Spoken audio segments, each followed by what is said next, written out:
Recursos naturais em extinção, aquecimento global e poluição colocam em xeque o modelo de desenvolvimento fundamentado no consumo sem limites.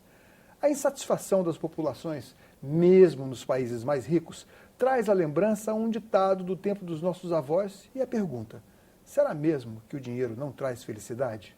Para conversar sobre o tema Economia da Felicidade e suas implicações para as políticas públicas, Cidadania recebe Pedro Fernando Neri, consultor legislativo do Senado Federal. Seja bem-vindo, Pedro. Obrigado, Paulo. Pedro, você elaborou um estudo sobre a relação entre a economia da felicidade e as políticas públicas. O que elas podem fazer para atingir essa tão almejada felicidade? Acontece, porém, que felicidade é muito difícil de se medir, né? Já existe um país como o Butão, onde o produto interno bruto foi trocado pela felicidade interna bruta como uma maneira de se aferir a satisfação dos cidadãos, dos moradores do Butão. Mas aqui no Brasil e no Ocidente já houve algumas tentativas também. Isso. Na verdade, Paulo, a economia da felicidade, os pesquisadores em geral não são tão entusiastas dessa ideia do reino do Butão de trocar o PIB por um indicador que eles chamam de felicidade interna bruta, né, o FIB. O que a economia da felicidade prescreve em relação a políticas públicas é que a relação entre essas políticas públicas de bem-estar, a felicidade dos cidadãos, seja levado em conta no desenho e na avaliação de políticas públicas. E não necessariamente que o governo, quer dizer, na verdade, não que o governo tenha que ser responsável pela felicidade dos cidadãos, que o Estado tenha um papel paternalista de ser responsável diretamente pela felicidade dos indivíduos. Então, o que a economia da felicidade defende, na verdade, é que políticas públicas que estejam relacionadas ao bem-estar da população participem do debate político do país, considerando esse traço delas. Então, que isso seja mais um insumo para o debate político.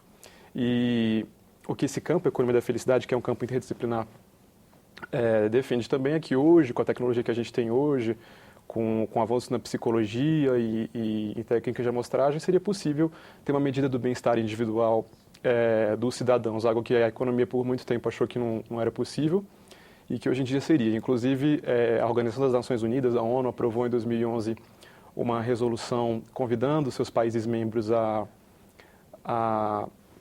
medir a felicidade dos seus cidadãos e a usar isso como insumo para as políticas públicas. A OCDE tem já um documento oficial de diretrizes de como essas pesquisas podem ser feitas. Então, a gente estaria falando de, por exemplo, no censo ou na PNAD, ter algum tipo de pergunta sobre o bem-estar da população. O primeiro-ministro do Reino Unido, David Cameron,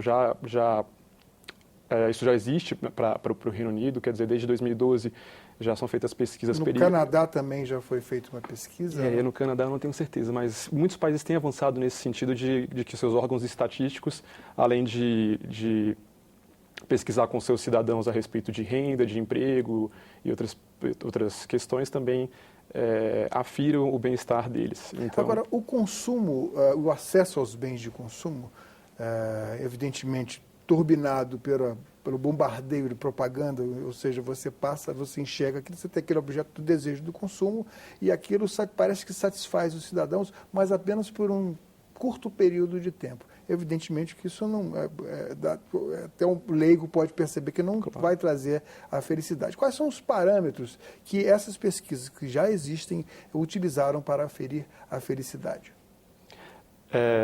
Essa questão do consumo é muito boa com o paralelo que você trouxe na nossa apresentação aqui sobre o meio ambiente.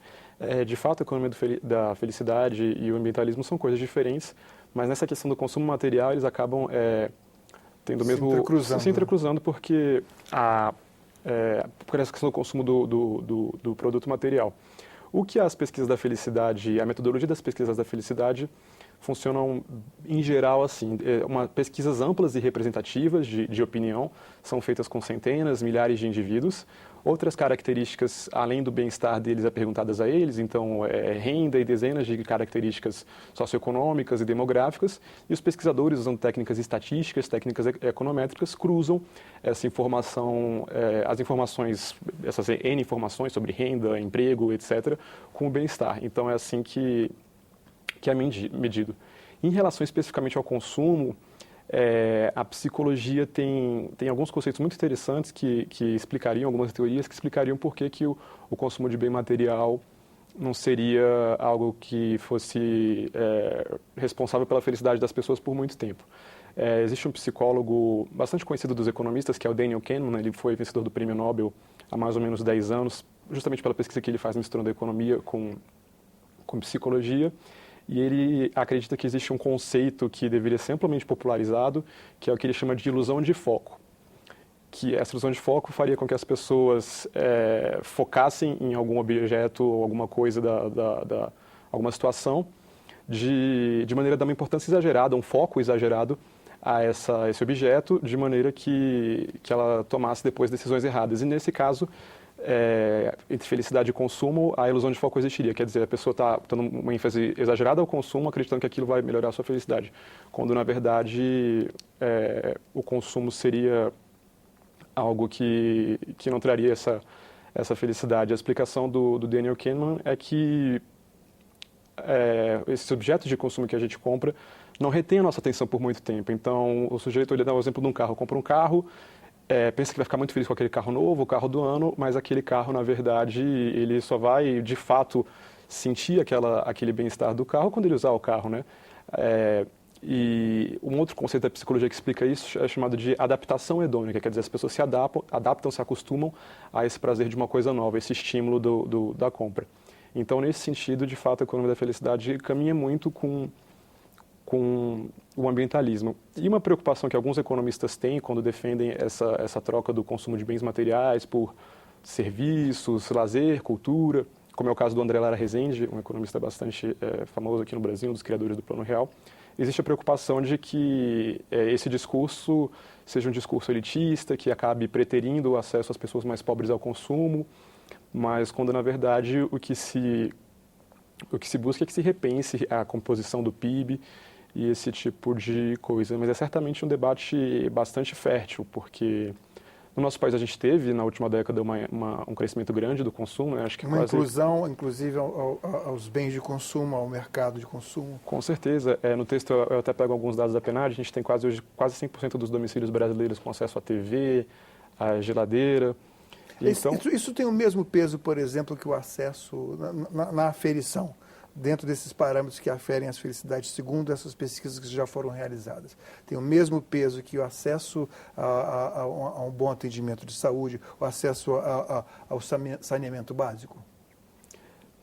Olha, em relação ao saneamento básico, eu acho que a gente não tem pesquisas que meçam isso ainda, até porque a economia da felicidade é muito estudada em países avançados e felizmente para eles, saneamento básico não é uma questão. Mas em relação à saúde e educação entre as políticas públicas, de fato, o que esses estudos mostram é que existe uma relação de causalidade entre alguns objetos de política pública, como a saúde, a mobilidade urbana, os espaços urbanos, o desenho urbano das cidades e o bem-estar da população.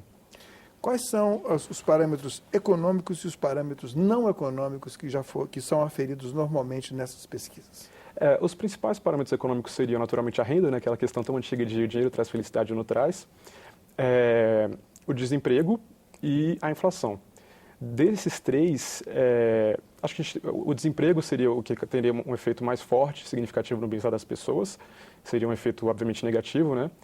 Mas acho que vale a pena a gente falar um pouquinho da renda antes, já que a gente tem tanta discussão entre se o dinheiro traz felicidade.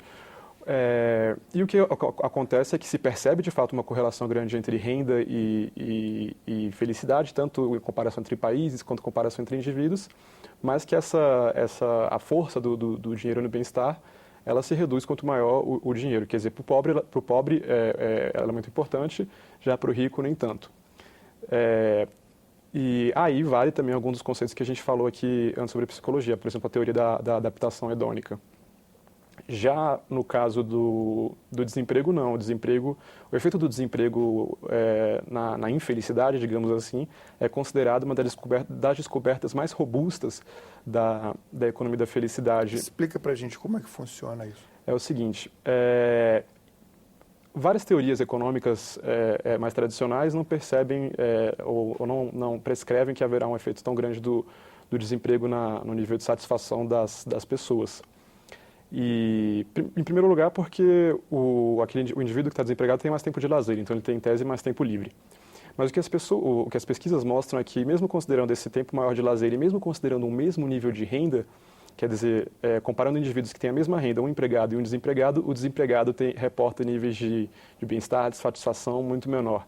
Então, é por isso que é uma descoberta robusta. Peraí, a gente está vendo que esse sujeito, comparado com um mesmo indivíduo que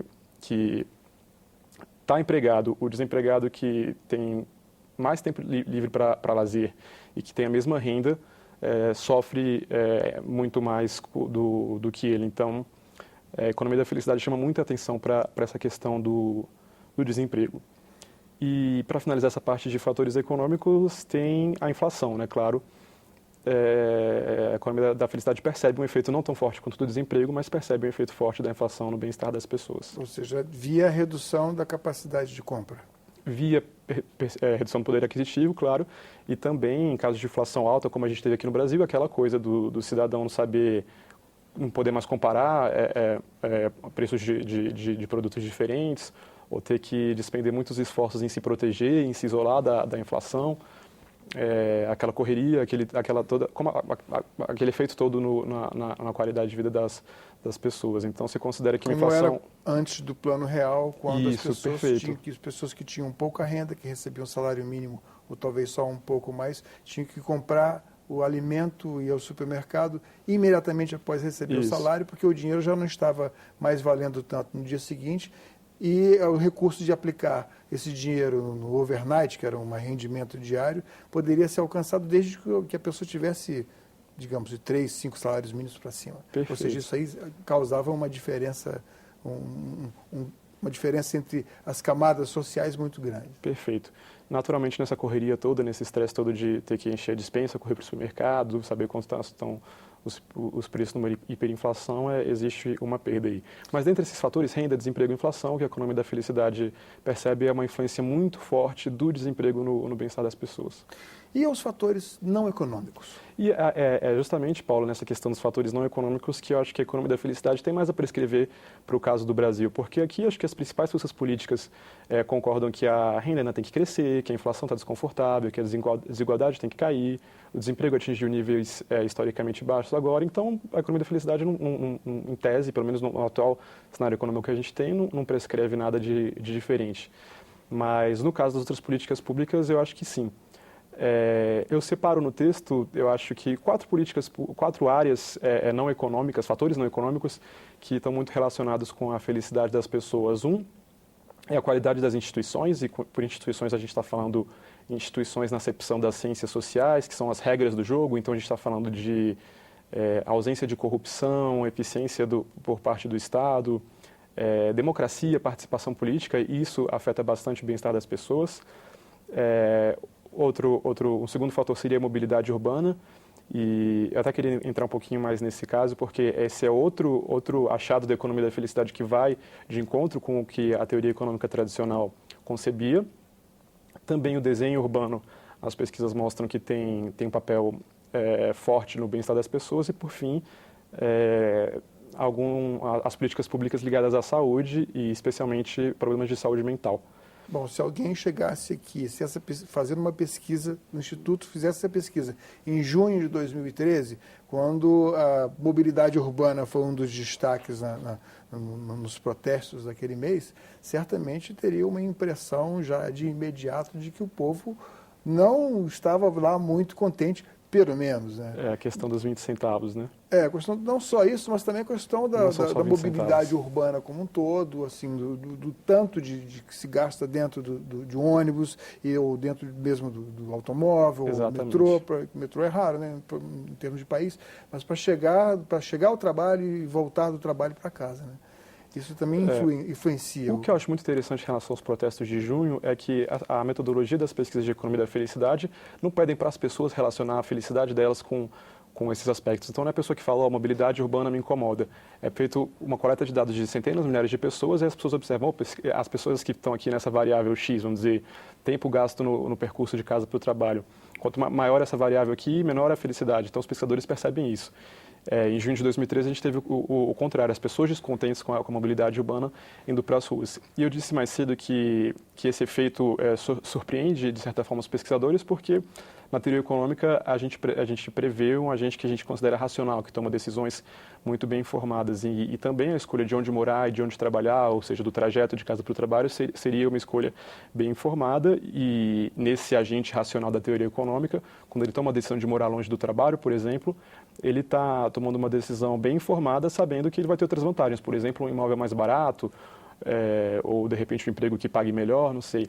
E que as pesquisas mostram é que mesmo controlada a variação de renda ou mudanças no emprego, as pessoas que ficam mais tempo no trajeto de casa para o trabalho, de casa para o estudo, são mais infelizes do que outras. Então, uma explicação imediata é, claro, o menor tempo com a família, menos tempo de lazer, mas existem médicos que estudam essa parte de transporte público e percebem que existem várias outras consequências de muito tempo no trânsito. Então, dores crônicas, aumento da pressão arterial, aumento da ansiedade, da raiva, e não apenas o tempo no gasto no trajeto, mas como você colocou muito bem, as condições desse trajeto, então temperatura muito quente ou muito frio, presença de multidões, presença de poluição visual, de barulho, isso tudo afeta bastante. Então eu acho que esse talvez seja, em termos de políticas públicas, o que eu acho mais interessante do texto das descobertas, como a mobilidade urbana é muito associada ao bem-estar das pessoas. E só para finalizar essa parte, eu falei do Daniel Kahneman, aquele psicólogo que ganhou o prêmio Nobel. Ele tem um estudo muito interessante, ele acompanhou cerca de 1.000 mulheres, a rotina de cerca de 1.000 mulheres, e percebeu que o tempo gasto no transporte público, num congestionamento, é o pior momento do dia para essas mulheres, à frente mesmo do próprio tempo no trabalho ou do tempo que ela fica efetuando tarefas domésticas. Então, é uma prescrição que ele mesmo faz até para países desenvolvidos, que a gente inveja tanto nesse quesito de melhorar a mobilidade urbana dos seus cidadãos. Esses estudos já realizados sobre a economia da felicidade, eles aconteceram em países onde quase não existe, onde a desigualdade social é muito menor que aqui no Brasil, por exemplo, suponho eu. Né? Você acha que a desigualdade social também é um fator de infelicidade? Pode-se chegar a essa inferência? Eu acho que poderia ser, Paulo. Na verdade, mesmo nos países desenvolvidos, o nível de desigualdade varia muito, e o que a economia da felicidade descobriu é que depende do país a percepção o efeito da desigualdade no bem-estar. Por exemplo, nos Estados Unidos, os pesquisadores observaram que não existe efeito, e na Europa perceberam que sim. E uma explicação possível é que depende das causas dessa desigualdade. Se os cidadãos percebem que existe possibilidade de mobilidade social, de ascender socialmente, que as condições de oportunidade são iguais para todos, são justas, a desigualdade não vai ser um problema. A gente não tem estudos sobre desigualdade e felicidade no Brasil ainda, mas a gente tem muitos pesquisadores hoje estudando desigualdade, efeito da desigualdade no crescimento, como meu colega Marcos Mendes, como o professor Samuel Pessoa, professor Marcos Lisboa, a professora Zena Latif, professor Bernardo Miller da UNB.